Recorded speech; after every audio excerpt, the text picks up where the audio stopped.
of you, and I want to add to the Chairman's earlier comments. Appreciate all the hard work that you both have done, and Ambassador Kirk included, and the President on the Korean Agreement.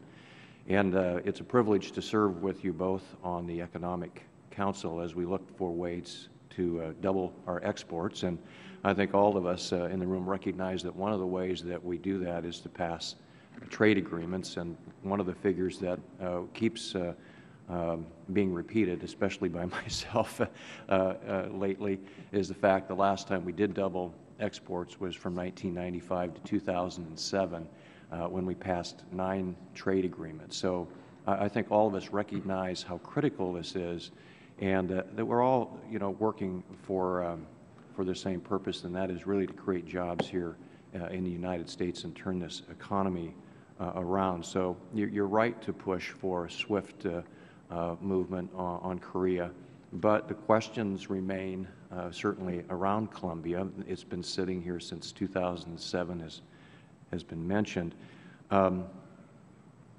So we're looking at July 1st, at least that's been the date that's been given to us as a possible arrival date of a Korean agreement for consideration by the House. But there's some similarities, I think, in these agreements as we look at Korea and Colombia. And so I think some of us get a little confused as to the delay, the reasons for the delay. So I really like yes or no answers. It speeds the process up a little bit. So, Mr. Secretary, like Korea, doesn't the same argument hold true for Colombia when you look at the loss of market share? That's a true statement. We're losing market share. I think you just mentioned that in your testimony in both Korea and Colombia, correct? Yes, we're losing market share. Especially concerned about Canada because they're moving forward with a July 1st date also. Yes, and that will cause us to lose market share in wheat in particular. In wheat, especially important to the eastern side of Washington State. Also, like Korea, doesn't the Colombian Agreement contain some of the same strong language surrounding labor protections? I'll leave the details of the agreement to Ambassador Shapiro, but essentially it's the same language, is it not, Ambassador? Thank you, Congressman. We do have a strong labor chapter in our FTA with Colombia. We want to make sure that the provisions in that agreement with respect to internationally recognized labor rights. Could I interrupt just for a second? I'm sorry. But isn't the language in the Korean agreement and the Colombian agreement essentially the same? We're looking at passing Korea.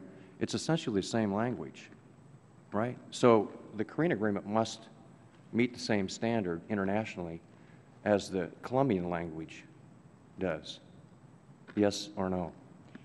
Congressman, our goal is to present to you yes, ma'am. No, I understand that. Agreement. But my question is, isn't the language the same? There are strong in the Korean agreement and the Colombian agreement when it comes to labor. And matter of fact, we can throw in the environmental language also. Is that not the same as the Korean agreement? There are strong provisions. Yes or no, ma'am? Please. I hate to, I know you're trying to answer in a politically correct way, but we all have, we know what the language says. So is it the same language or not? There are strong provisions in the Colombia agreement, and there are strong provisions in the Korean agreement. Does the Korean agreement meet the international standards on labor and environment? The Korea agreement, yes. Yes. So if the same language exists in the Colombian agreement, then does that not also meet the international standards? I have not had an opportunity to do a side-by-side comparison.